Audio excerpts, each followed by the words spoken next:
Pak Oce dan Bapak Dula, selamat sore. Selamat sore.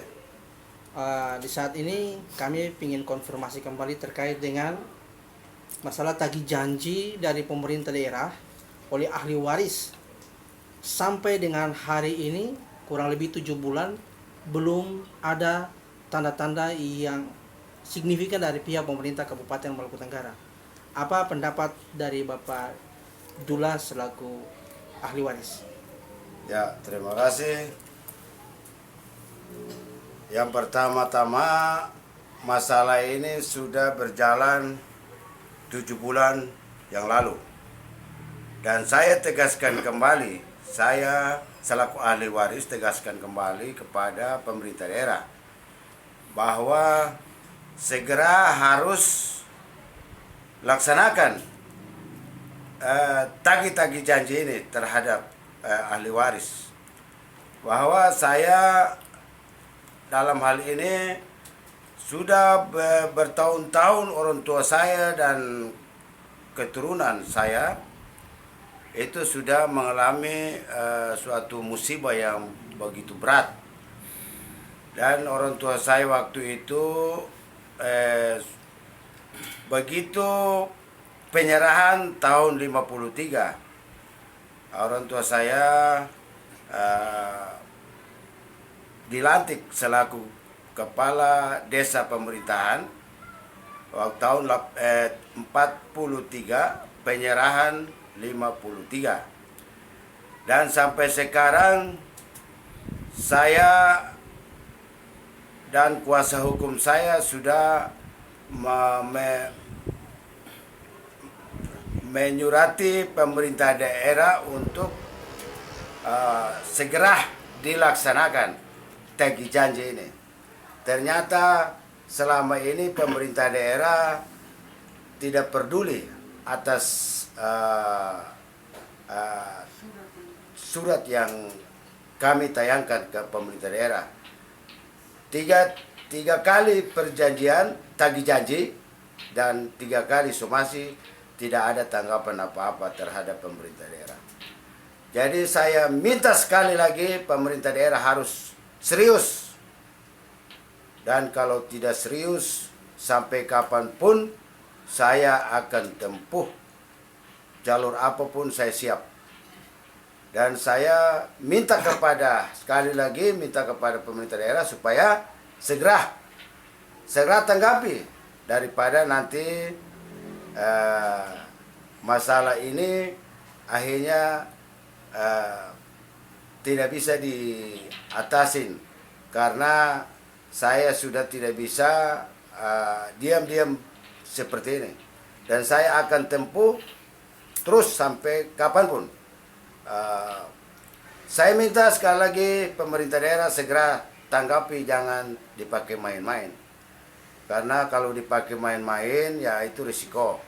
Dan saya tidak akan tinggal diam.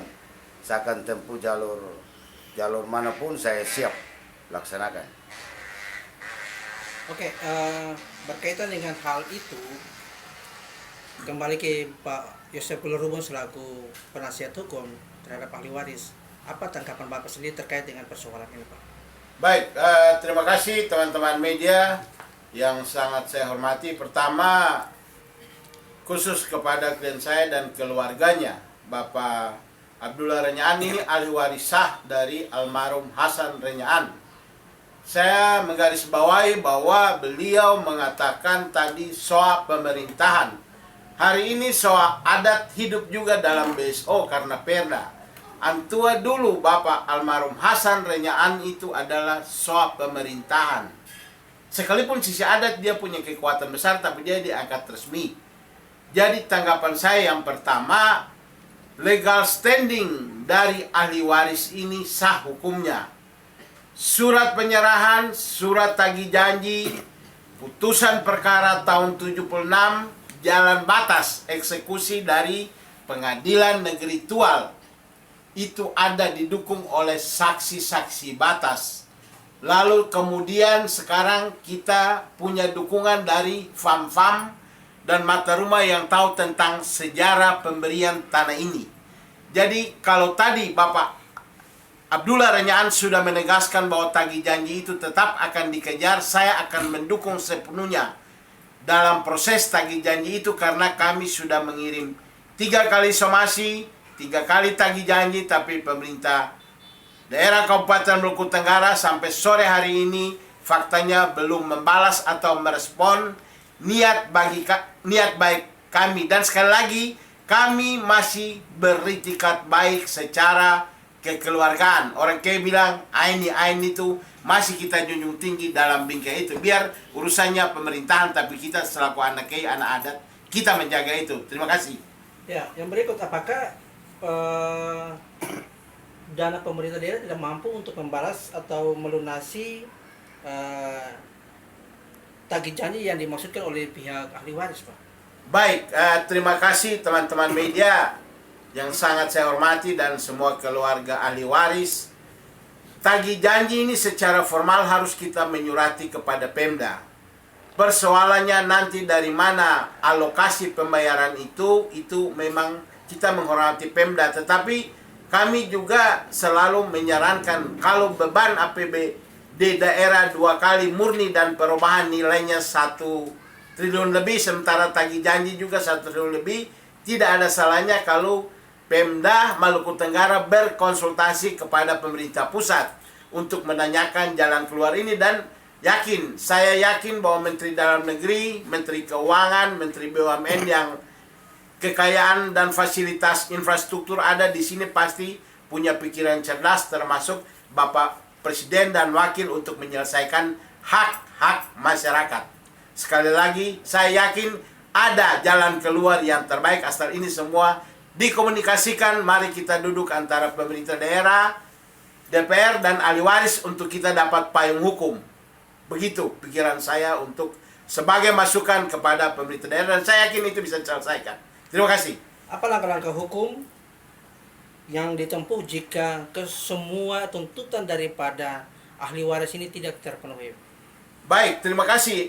Langkah hukum ini kalau kita perhatikan legal standingnya, itu langkah hukum ini pasti kami akan tempuh, dan ini masih rahasia dari saya. Tetapi menyurati pemerintah, dalam hal ini Menteri Dalam Negeri, masuk ke Presiden, ini juga langkah hukum untuk mencari jalan keluar dari bingkai musyawarah mufakat. Kalau nanti langkah hukum formal ketika ini tidak selesaikan, saya yakin akan ada langkah, karena ini semua sudah tegas dari putusan perkara tahun 76. Terima kasih. Yang terakhir, Pak, apa himbauan Bapak selaku penasihat hukum Bapak Abdullah Renyaan terhadap pemerintah daerah terkait dengan tagih janji ini, Pak? Selaku anak kiai dan selaku orang yang lama di luar tapi fangnanan orang kiai itu, saya tegaskan lagi. Orang kiai ini ya, kita masih menjaga budaya leluhur ain. Fangnanan itu tidak hilang. Siapa hari ini datang dan memarahi keluarganya kalau kita udah ketuk pintu dan bicara yang baik, ini itu tetapi kekeluargaan yang kita hormati selain snip dan tutum dari orang tua untuk kata orang pegang, dan itu tidak hilang. Pemda sana orang kiai, kami dan ahli waris ini orang kiai, dan kalau kita bicara Pangnan, kita bingkai itu dalam kekeluargaan, dan pasti kita punya jalan keluar terbaik, dan itu tidak susah. Terima kasih. Ya, terima kasih.